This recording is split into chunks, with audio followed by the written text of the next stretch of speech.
अकोट तालुक्यातील सातपुड्याच्या पायथ्याशी असलेल्या मौजे कासोद शिवपूर परिसरात अमोना या आदिवासी पुनर्वसित गावातील हिरालाल सोमा जामुनकर वय 55 वर्ष हे राहणापूर शेतशिवारात इंधन आणण्यासाठी गेले असता त्यांच्यावर वाघाने अचानकपणे हल्ला केल्याने त्यांचा जागेवरच मृत्यू झाला।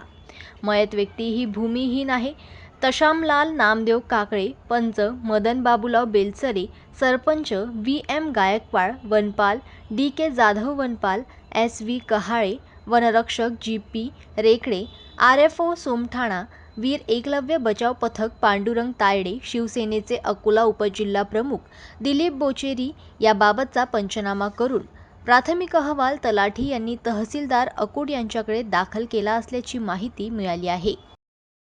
जनमत लाईव्ह न्यूजसाठी अकोटमधून देवानंद खिरकर यांची रिपोर्ट।